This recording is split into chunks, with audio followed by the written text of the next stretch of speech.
Hi, my name is Jose, and I'm a librarian with LA County Library. Thank you for joining us for today's event, The Essence of Tea. Today's presentation is a very special one. I've always been a lover of tea, but have no idea anything about tea. And I think most of us are in that same boat, right? We love tea, but we just know what we know, and it's that I like the taste of that one. But tea has such a great and rich history. And Ms. Linda has been presenting at our libraries for years, and it's always been such a positive response. And we needed to get her on to do one of these virtual programs. And we were so grateful when she generously said yes to this program. So without further ado, Ms. Linda, over to you. Thank you. So my name is Linda Louie, and I am so excited to be here to share with you information about tea, which is my favorite topic. So around the world, tea is the second most consumed beverage next to water. And for the next hour, I'm going to show you a PowerPoint presentation. After that, I'm going to demonstrate the Gongfu tea brewing method, which is the most popular brewing method in China as well as in Asia. And then I believe that we have some questions. We're going to have some time left for questions. So Jose, can you show the first slide? Okay, next.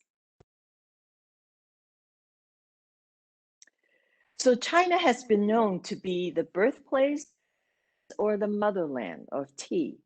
Now, the area where the tea plants, the first tea plants were found, is known today as the Yunnan province along the southwestern border of China. And you can see that's the arrow pointing to that little province. So even though other countries like India, Myanmar, Laos, and Vietnam also had wild tea trees, but the Chinese were the first tea cultivators. And the oldest cultivated tea tree in Yunnan is over 2,000 years old. Next. Thousands of years ago, wild tea trees were found in old growth jungles, just like the one in the picture. And the area where these wild tea plants were found were in the subtropical regions of the world. And the weather there was warm, humid, and had a lot of annual rainfall. Now, all these conditions made it most ideal for tea plants to grow. Next.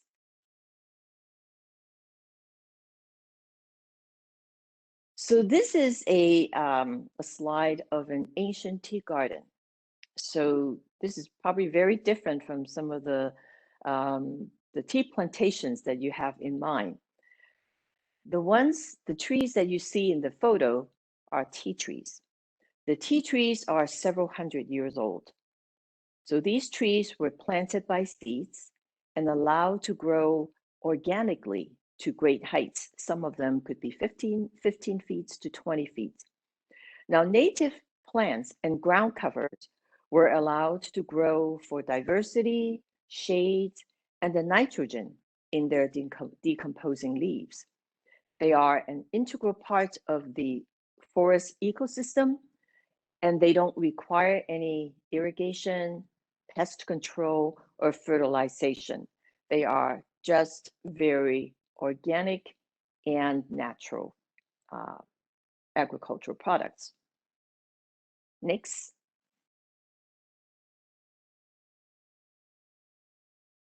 Now, tea trees, Jose, can you back to the previous slide? Yes, thank you. Tea trees take a long time to grow, and soon the demand for tea outpaced its supply. So a technique called cloning or cutting was developed to propagate tea plants at a much faster pace. So this is a photo of a tea nursery. So cuttings only take about 2 to 3 years to root and to grow to the size when they can be planted into the ground. Next. So cutting is the most popular method of tea cultivation around the world today. So this is probably a very familiar image of a modern tea plantation. The benefit of this type of cultivation is that the plants are ready to harvest much sooner than the tea plants grown by seeds. They are planted densely and kept small for easy picking. This type of tea garden can produce a lot of tea. Now, there's a downside to it.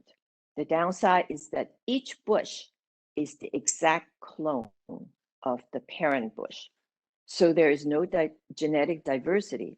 So I'm sure everyone has heard of the importance of biodiversity in agriculture in terms of production, disease, and health. And because the plants were planted so densely, they all have to fight for the mineral content in the ground from the soil. So obviously they need fertilizers, they need pest control and pesticides and so forth. Next. So all tea comes from one base plant called Camellia sinensis.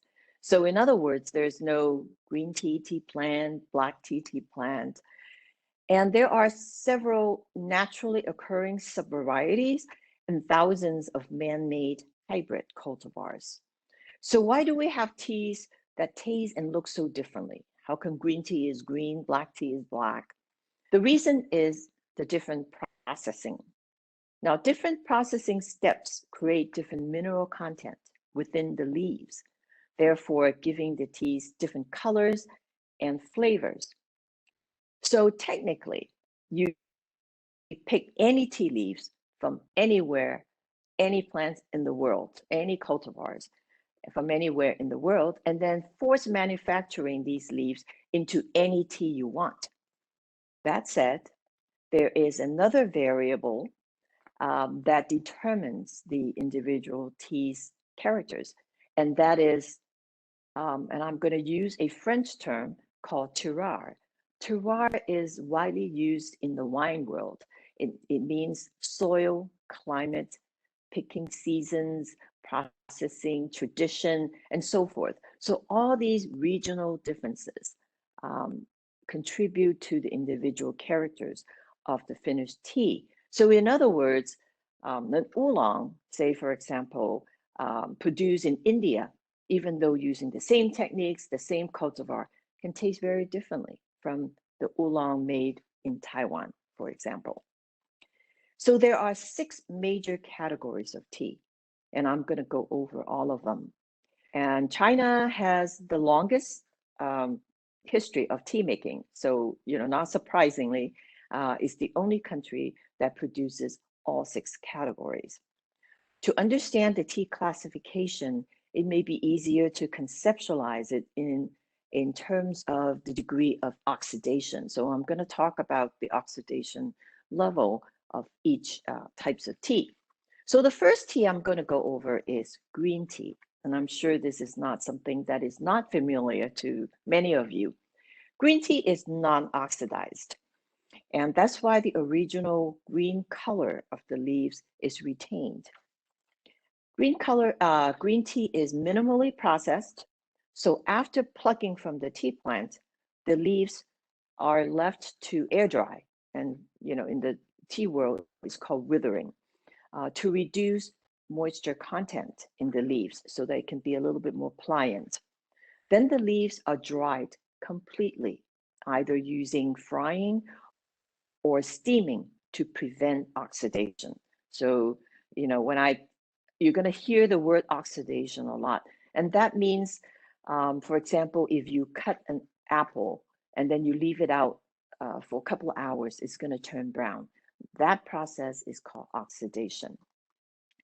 And the leaves are then rolled to the desired shape before the final drying. And as you can see, the 3 green teas on the screen, they are shaped differently. The one on top is called Taiping Hou Kui from China. It's a very labor-intensive tea to make. In translation, is called peaceful monkey leader. And then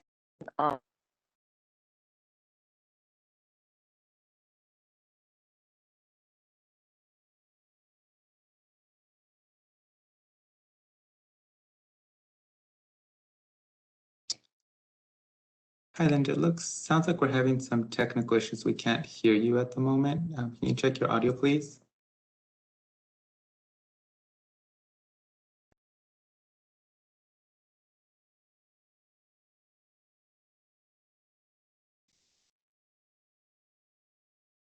next slide.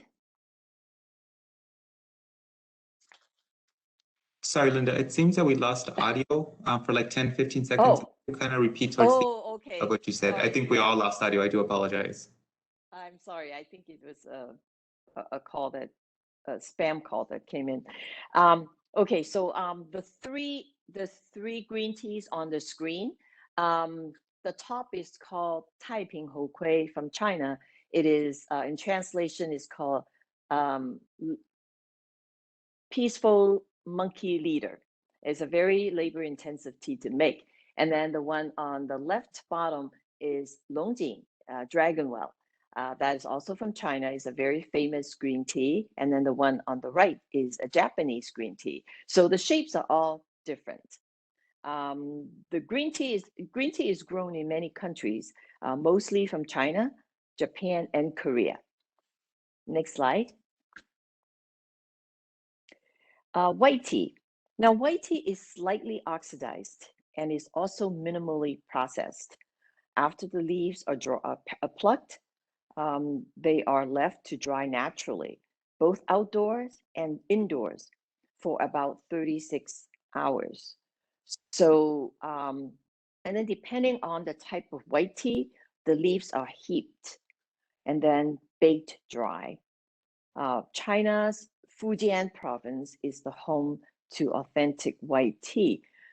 There are only a few types of white tea, and they're made depending on the type of leaves on the branch and also the picking season.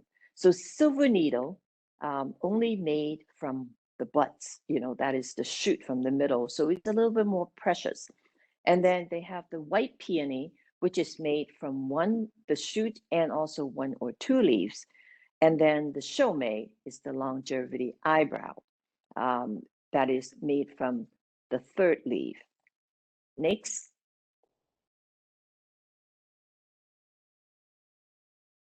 Oolong.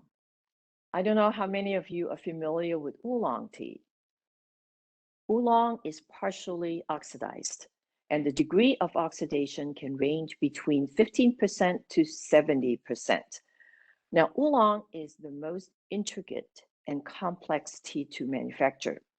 Some oolongs can take up to 36 to 40 hours nonstop to produce, requiring different shifts of worker. And when I talked to my friends, the oolong producing friends, and they said usually during the season of producing oolong, they usually don't sleep for days on end.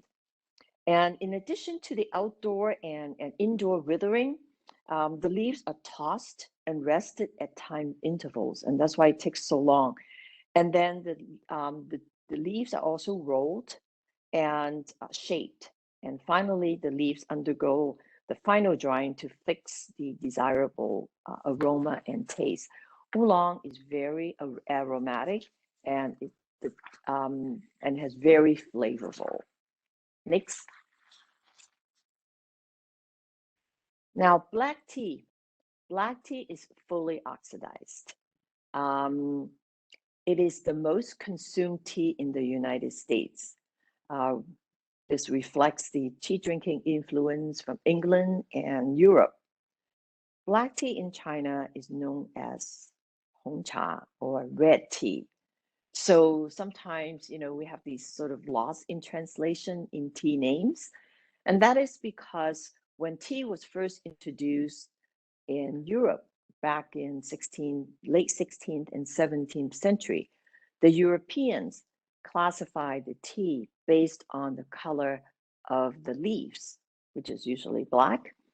But then the Chinese classified the tea based on the color of the liquor of the tea. And black tea is kind of reddish. So that's why it's called red tea. And in China, it's called Hong. Hong means red.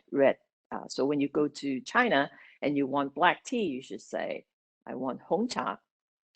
And black tea production steps, they have the plugging, withering, rolling. An additional step is oxidation, fully oxidized, meaning the tea are laid on a oxidation table or on the ground to oxidize several hours so that the color and the flavor will change. And back in the days, most of the teas were from China, and black tea was the first introduced to the European countries, and they were the main source of income for China. So that but the Chinese, in China did not drink black tea because they want to sell the tea for money. So all the Chinese, even in the black tea producing region, they drank green tea because black tea is such a precious commodity that can be exchanged for money. Next.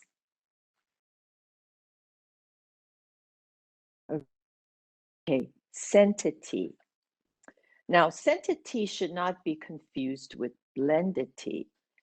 Blended tea refers to teas blended with flowers, herbs, and other ingredients, or peels. We have a lot of blended teas in the United States. It's very popular. There used to be a tea shop called Tivana, and they have a lot of really nice blended tea. But scented tea refers to adding the flowers or other ingredients to partially finished teas. The tea is then finished, imbued with the aromatics given off by the flower or the ingredients that are meant to scent the tea. And usually scented teas take time to achieve. So the one that you are looking at is jasmine. So I think a lot of you probably, I guess jasmine tea is considered, to me, is like the gateway to Chinese tea, because if you go to a Chinese restaurant, usually you get jasmine tea for free. Now, those jasmine teas probably has never touched a jasmine flower. It's because they're obviously a low-end jasmine tea, and they most likely were sprayed with jasmine extract. Okay, so real jasmine tea came from Fujian. They were the first area that has jasmine tea. Now, the picture on the right can tell you, the amount of jasmine tea is used to scent a tea. So usually the base tea, the half-finished tea, is harvested and processed in April during the springtime. And those teas were stored until August or until later. I mean, depending on the grade of the jasmine tea. But the one I'm showing you is the high-end jasmine tea, which is made in August, when they believe that the jasmine tea is the most aromatic and fragrant time. So in August, they would take out the half-finished tea, what we call it the base tea, the material, and then they lay them on the ground at night at around 9 p.m. And then they put a layer of jasmine buds, okay, not jasmine flowers, because they want during the blooming, that's when the scenting occurs. So around 9 o'clock, then they put the layer of jasmine buds on top of the tea leaves. And the scenting takes about 12 hours until 9 a.m. the next morning.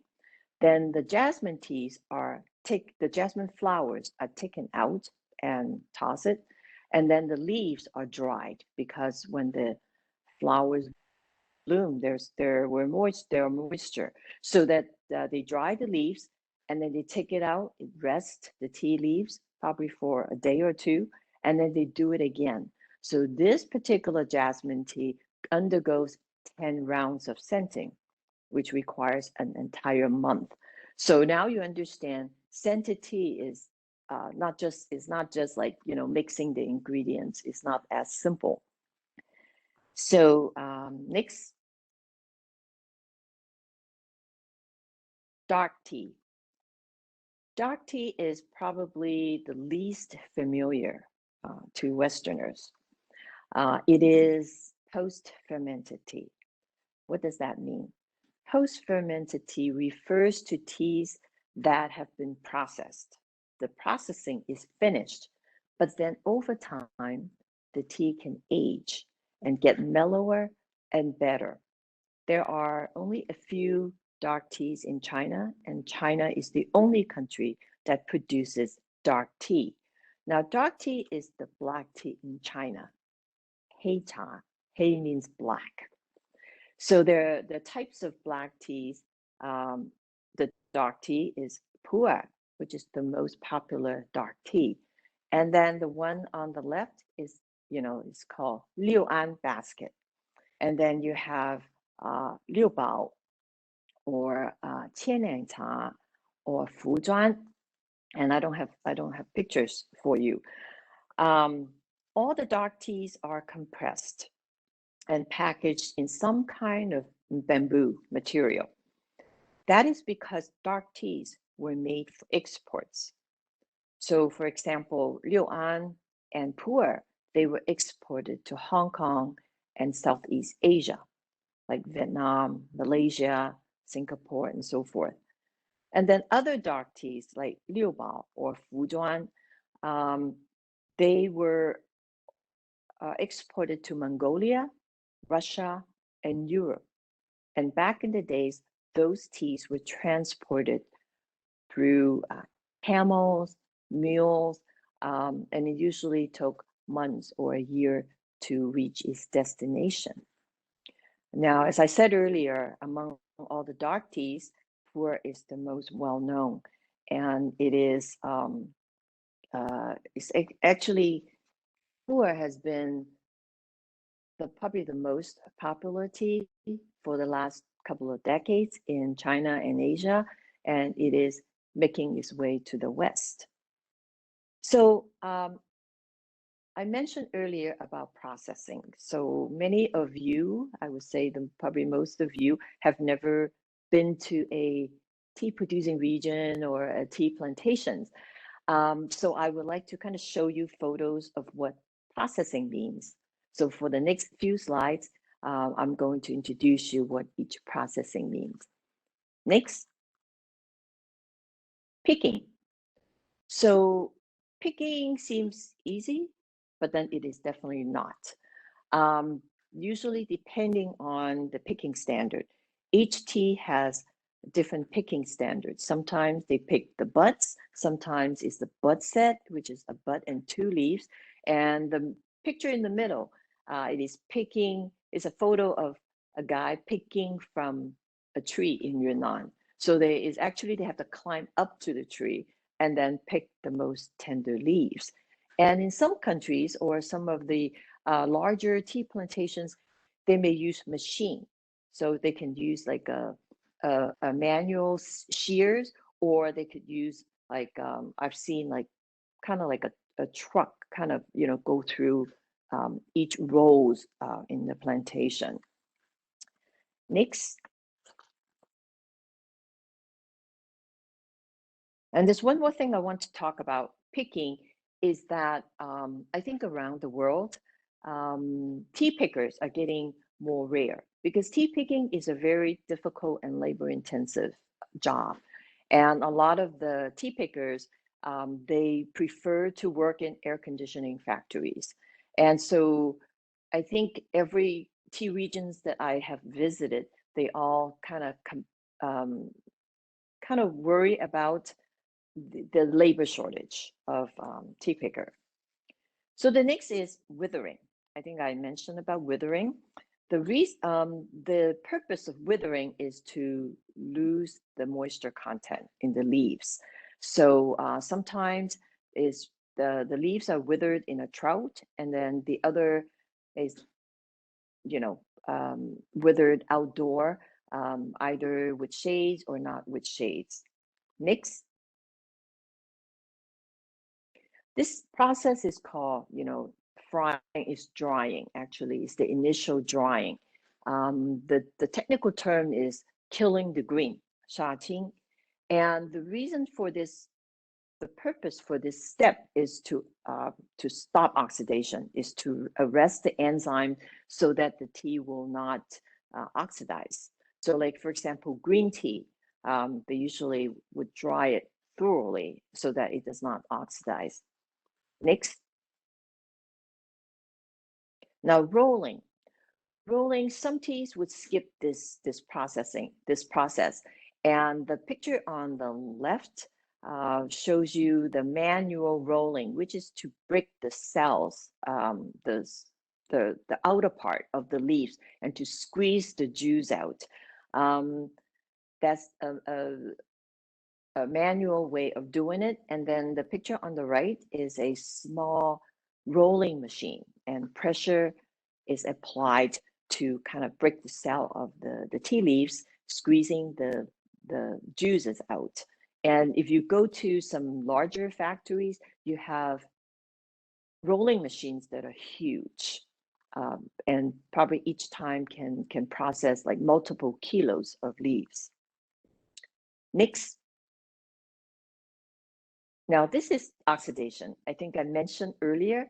Now, this is taken from a tea factory in Nepal, and they have these tables so that the leaves are stacked up in a certain height, and then the tea.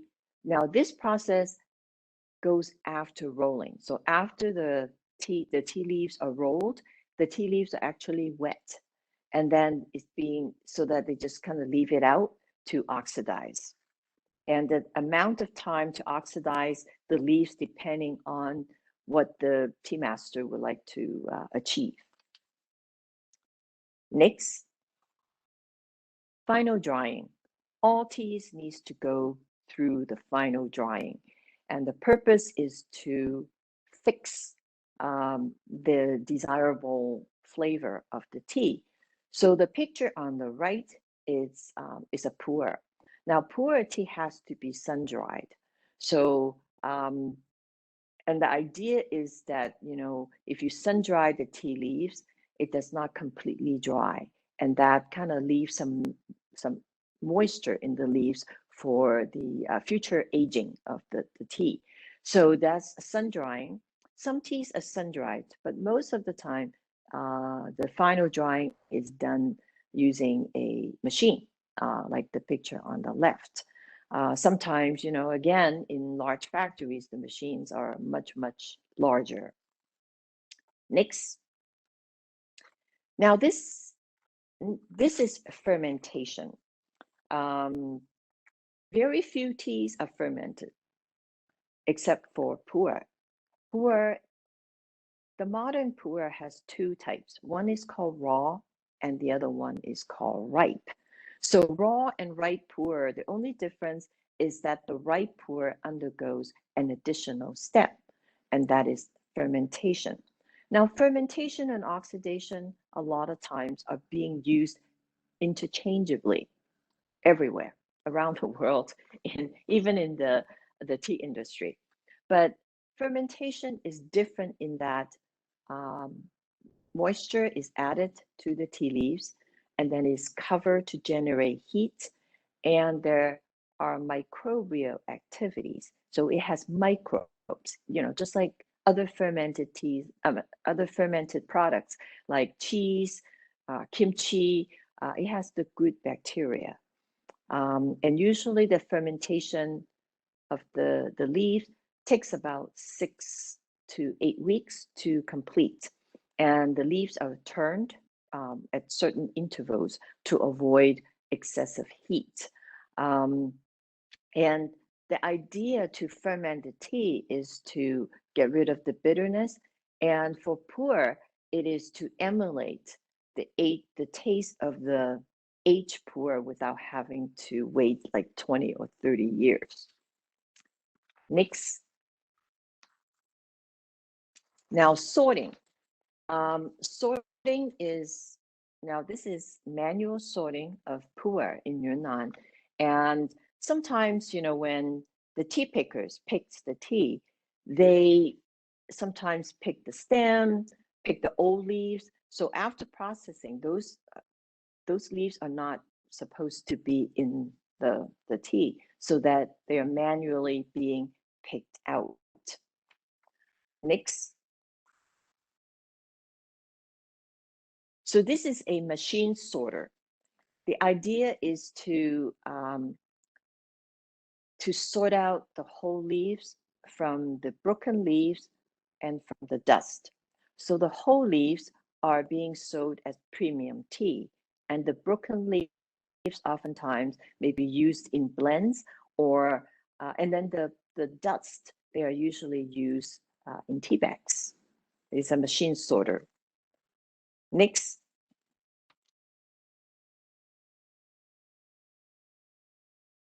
So the next few slides, I'm gonna talk about pu'er tea. Now, pu'er is a very unique tea.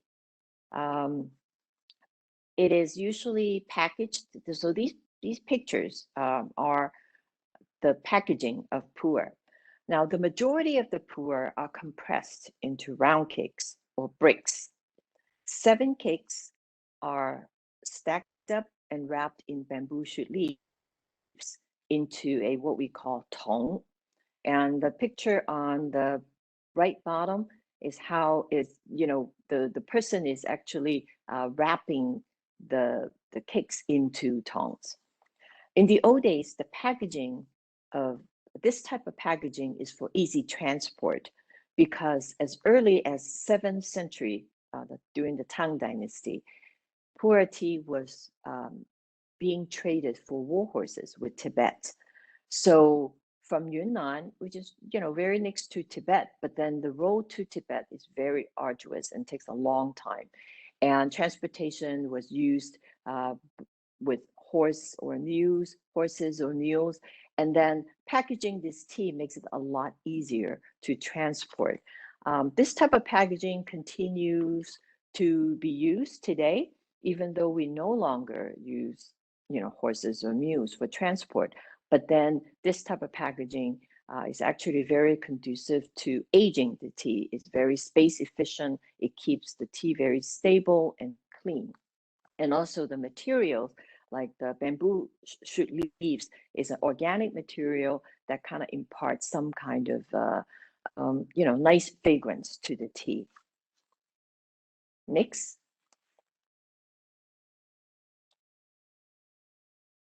So pu'er tea is the oldest tea around. It has been around since the beginning of tea. So over time, it has its ups and downs. It was actually in the turn of last century, it was a tea, basically a household tea for the people in Hong Kong and overseas Chinese in Southeast Asia. And then it was also a tea to pair with dim sum, because the tea, is aged, is fermented, and it has these, I guess, ability to, people believe that it can help you digest the grease from the dim sum. But then in the last couple of decades, pu'er has become a tea of choice among tea connoisseurs and tea collectors. The pictures at the bottom are the tea cakes from the 1940s to the 1970s.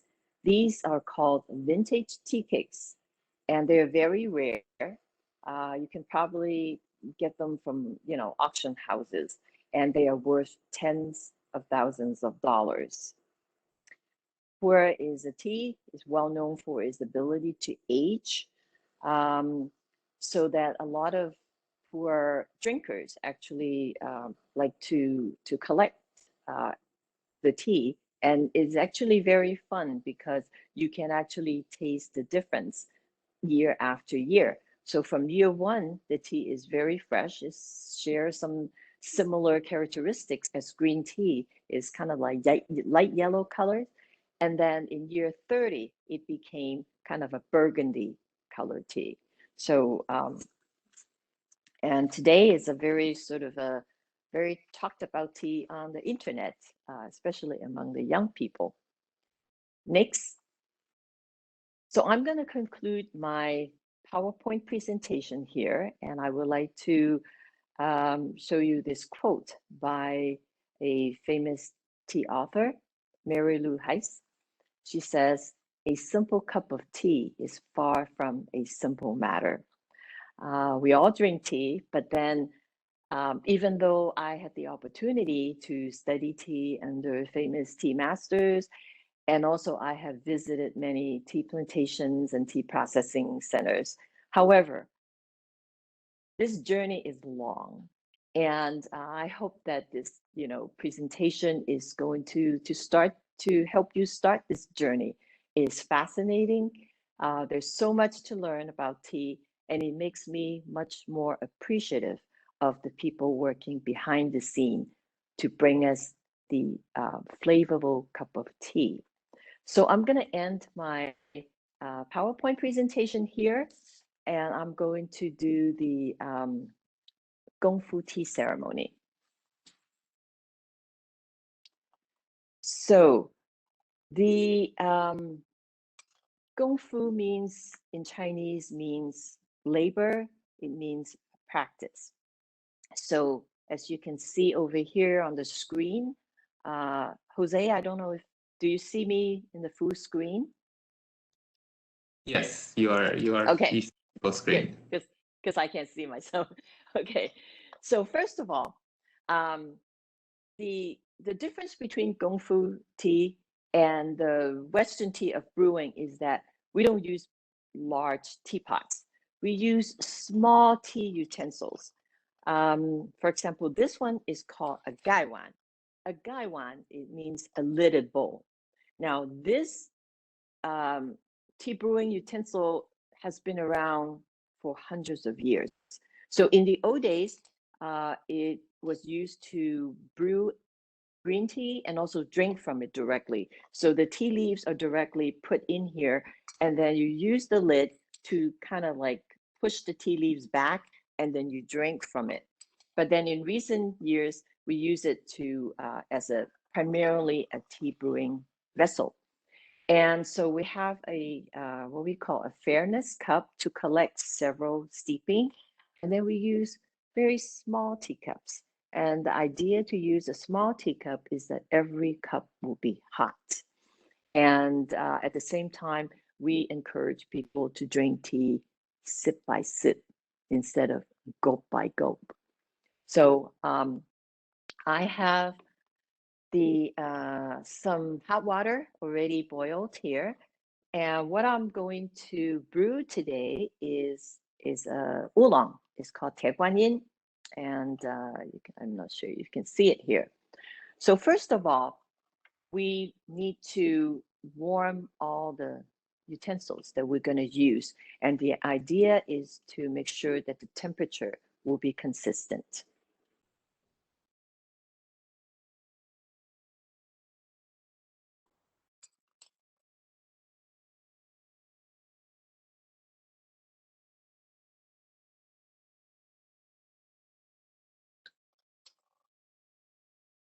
So Gong Fu tea is different from like the Japanese tea ceremony because it's not really ceremonial. You can do it at your kitchen counter, you can do it in your office, but then, in demonstrations, you can make it very fancy.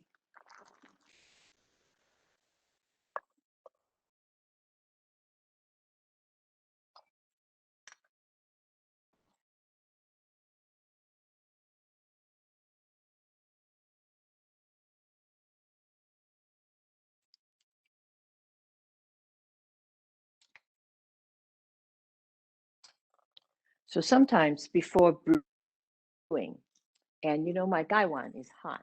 So I shake my leaves in the gaiwan, and then I smell the aroma. And that's the first step to enjoy the tea.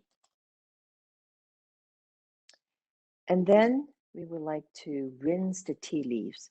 Except for green tea, we always rinse the tea leaves for two reasons. The first reason is to get rid of, you know, maybe some undesirable particles in the tea leaves.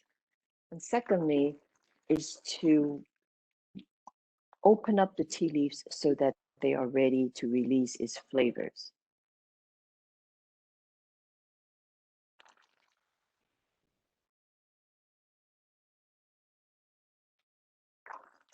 So now the tea leaves are ready, and I'm going to do the first steeping.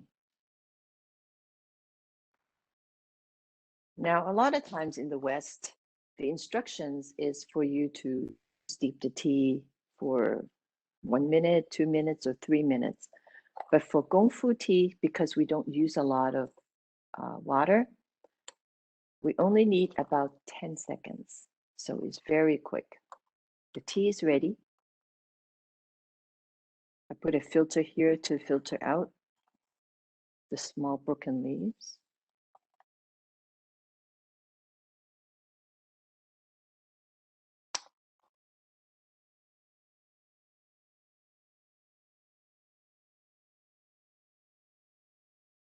Now the tea is ready, and cheers.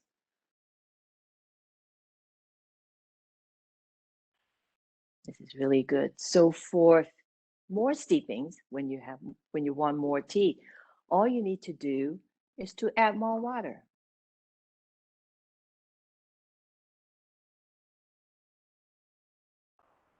And then for the second or subsequent steepings, and you want to lengthen the steeping time a little bit. So the second one, maybe 15 to 20 seconds.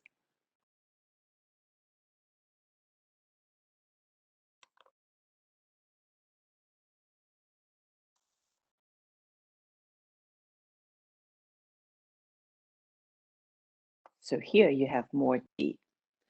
Now, some people ask me how many steepings you can re-steep the same leaves, and it depends on the type of tea.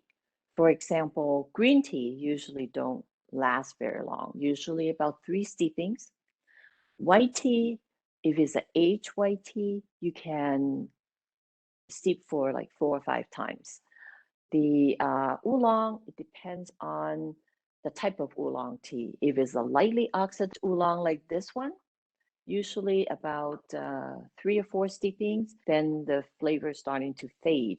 But then the more heavily oxidized oolong, you can steep it for more times. Black tea usually, again, depending on the quality of the black tea, you can probably steep it for 3 or 4 times. Pu'er, actually, you can steep it for more than 10 times.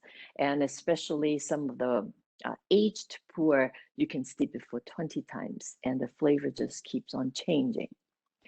So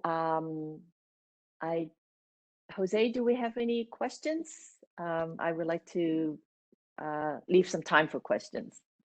It all depends on how much time you have, because we have questions. Okay. We have questions. Let's have it. Yes. Okay. So the one that's kind of come through the most has to do with caffeine. So it's kind of a two-part question. What determines the caffeine levels in tea? Is it due to the oxidation process? And second part, which contain the most amount of caffeine? Okay. Caffeine question is very common. I always get this. So from what I know, the variations of caffeine content between teas, like between green tea or you know, oolong or whatever, they're not significant. From what I was told, it's about 20% variance. Okay, but then the caffeine content, depending on the part of the types of tea, for example, the buds contains the most caffeine, and also I think how much tea leaves you use and the brewing time. So usually the caffeine content is extracted out, is steeped out in about 3 minutes. So for example, if I have this amount, this amount of tea leaves, if I steep it for 3 minutes, all the caffeine content will be out, and I'm ingesting all the caffeine content in these leaves. However, if you use for example, the Gongfu tea brewing method, if you're only doing like 10 seconds, 20 seconds or so, you're only extracting out a portion of all the caffeine content, right? A portion of the caffeine content in the leaves, and then probably take you a whole day in order to ingesting all the caffeine content. So in other words, I sometimes recommend tea drinkers, if sensitive to caffeine, don't overbrew the tea. Only steep it for a short time. But again, the portion, the ratio between the tea leaves and the water needs to be right, so that you can enjoy a good cup of tea and at the same time not to have too much caffeine. Perfect. Thank you so much. I was fascinated by the fermented tea. I had never even heard of fermented tea. What's the taste of fermented tea, and how does it become more bitter, sweeter? No. Fermented tea is very earthy, is dark. Okay. So in fact, I know a lot of people who kind of want to quit coffee, and they usually pick the fermented tea because the color is very similar. Is pretty dark. So it's very mellow, no bitterness because it has fermented. There's no bitterness. It's very forgiving as far as the brewing is concerned. I mean, if you overbrew it a little bit, it's okay. But it's kind of mushroom, kind of just earthy. If you like that kind of flavor profile, people really like it. And and it's sometimes a good fermented tea. It actually gives out a kind of a sweet aftertaste because during the fermentation, the glucose content actually is elevated. Interesting. And one of the questions we've gotten a lot is what drives the price of tea? I mean, you could go to your supermarket and grab 12 bags for like $4, but you go to a tea shop and it could get very expensive very quickly. Yes. There are a few things that drive the price. Number one, so think of two bubbles. One is commercial, one is specialty. Specialty tea, okay? The commercial teas, they are mass produced. Anything that's mass produced is cheap. And you can pretty much count on these massively produced products. They are not very careful in terms of the production, right? So like, for example, tea bags, they are made from what we call CTC, most of them. CTC means cut, tear, curl. There are factories that are dedicated to make tea bags. For example, a specialty tea factory takes about 12 hours to make, I don't know, so many kilos of tea. But in a CTC factory, it takes 90 minutes. Okay, so it's the labor and also season. Okay, a lot of the times when we buy tea, we don't think about season. Tea trees, I think the bushes, the slower it grows, the more mineral content it contains. So that some teas are picked every day. Okay, around all over the year, but some teas only are picked once. So that the teas that are made that one time in that 1 year has very rich mineral content, and the mineral content gives you flavor, gives you the health benefits, and it's just overall a much better product. But if you are the one who's producing this tea, you need to get your money back. So of course it costs for more price, the higher price for that tea. Spring tea usually is more costly because the last harvest usually is the winter, And then you have several months for the plants to hibernate. So the spring, so those months, when the plants are being hibernated, they're resting, and then they collect all the mineral content from the ground. And that first time that it sprouts during the springtime, and that is the best. And then the summer usually has a lot of a lot of tea region. It has monsoon, and so the root system is very saturated with water, kind of diluting the flavor, and so they grow really fast. And then so the summer harvest usually is not as good. So this picking season also is a way to determine the pricing of the tea and the processing. I mean, if it's a artisanal process, is a manual processing tea, very delicate, very complex, it's going to cost more money. So everything, all the work that goes into making the tea, from the planting to the processing to the finished product, correlates with the price. Wow. We have a question. If you could, what was the name of the tree that tea leaves comes from? Camellia sinensis. So it's camellia, like the camellia flower, but it's not that plant. And then sinensis, that's the generic name of a tea plant. And what makes that region of China so great for tea growing? What's the climate like? Is there other parts in the world that could have similar climate that could produce this, like say here in Southern California? Can we grow our own tea tree? You see the tea region in China, like it starts with Yunnan, and then usually is in the south. There's a belt, a tea belt, all the way to Zhejiang. That's sort of the more north. In California, I think there have been some efforts to grow tea, but then I know like Hawaii, Mississippi, South Carolina, they do have tea plantations there. So the more of the southern part, they have to be hot, they have to be humid. So those are the conditions or the climate that tea plants like. And speaking of the tea plant, what's the difference between organic and non-organic tea? And do we need to be concerned with pesticides in our tea? Yes, absolutely. I mean, I do.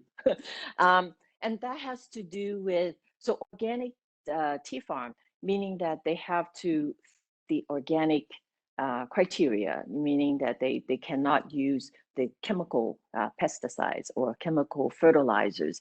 And I'm not too familiar with the guidelines, but I think they're pretty stringent guidelines in order to be certified.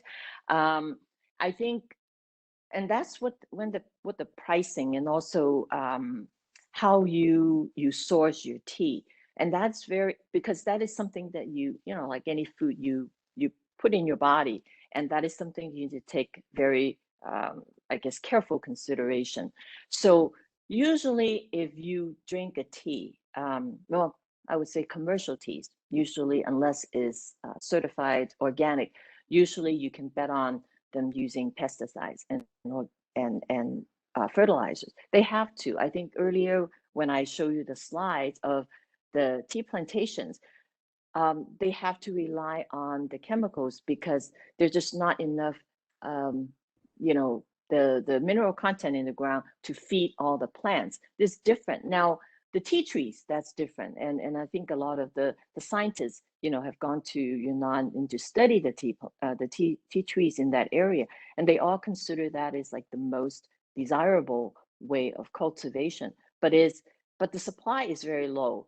I mean, there are only a finite number of tea trees, because those are like several hundred years. I mean, we can't wait several hundred years to reproduce these kind of trees. So, so I think when you source, it is important that you source from some reliable vendors, who knows where the tea comes from. And there are a lot of good teas from around the world, but you need to know where to buy them. And so sourcing, takes a little bit of knowledge, takes a little bit of patience, ask questions, and trust yourself. If you drink a tea that you don't feel good afterwards, don't buy it. You know, sometimes our body can tell us, you know, how good the product is. And then one thing is sometimes even though you pay a little more for the tea, but then it will last a little bit longer. It'll give you the enjoyment of the tea, more steeping. And so the per cup cost actually doesn't make any difference as far as the economic price that you pay for the tea. Thank you. And so speaking of like holding on to your tea, if you keep tea is there a way to store the tea, and does it get better with age, or is there an expiration date once you buy a tea? Good question. Now it depends on the tea. So for example, green tea, usually the shelf life, the prime shelf life is about a year. Okay. So my advice is when you green tea, don't buy a lot unless you drink a lot. Buy ounces, buy small amount. If you're done, then you can buy it again. Green tea is always good in the springtime. Okay. And so green tea cannot be aged. So you want to store it in an airtight container. You don't want it to be exposed to air, because then the flavor is going to drop. White tea you can age. White tea, people age white tea and it gets sweeter over time. And you don't, but you still need to store it in airtight container, because you don't want moisture. You don't want humidity to affect the tea leaves. Black tea, the shelf life is also about 2-3 years, I would say. Not long term. Oolong tea, now again, depending on the oxidation, the lightly oxidized, they don't last very long. But the heavier oxidized or the charcoal fried oolong, you can age them for up to 15 years. Now, of course, you can age it. The older, the better. I mean, the prime is like 25 years. If you can wait that long, or you can, pay the price for like an age pour. But like the connoisseurs, they really go for these age pour because they give you sensory experiences that you can't get from other teas. It makes you feel really relaxed. It makes you feel nostalgic. It makes you feel happy. It's all about sensory, for people who like aged teas. So we're getting a lot of questions about English tea, and if you could speak a little bit on Grey, is it grown there, or is it imported from China? England does not grow tea, and this has to do with the history of tea. So back in about the 1800s, I think tea was very, very popular in England, and so they bought tea from England, and they pay with silver. And then, I guess then it becomes sort of a imbalanced trade.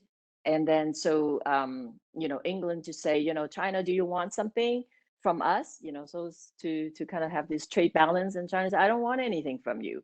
And so at that point, England decided, hey, we have to do something about it. So they grew opium and then sell it to China, get everybody to be addicted. And that kind of prompted the, long story short, the Opium War. And then after that, then there was a Scottish botanist called Robert Fortune. He was sent to China in disguise as a Chinese, and then I guess smuggled a lot of tea seedlings to India. And then the British starting to grow tea in India. And actually, India has tea plants, has native tea plants, the wild tea plants. But then at that time, they didn't know they grow tea from their native tea plants. But anyway, that's how it started. And then India pretty much kind of overtook the Chinese position as like the biggest export of tea to Europe. I mean, I'm sure there's a whole history that we could spend hours speaking about its relationship to the East. Right. I think we have time for one more question, and I think this is a question that everybody has. Sure. And what are your tea recommendations, and where can people find quality tea here in the Los Angeles area? That's a hard question. I would say I usually would recommend like specialty tea shops, okay, instead of supermarkets, because that's the difference between commercial tea versus specialty tea. And the specialty tea, you get a little bit more. You pay more, but you get more from the tea. So when you go to a tea shop, you know, this independent specialty tea shop, and you go in, usually they will let you do tea tastings.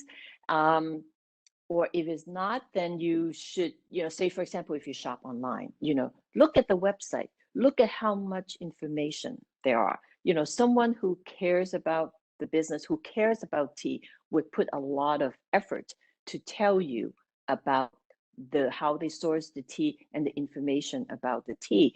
So ask questions and buy small.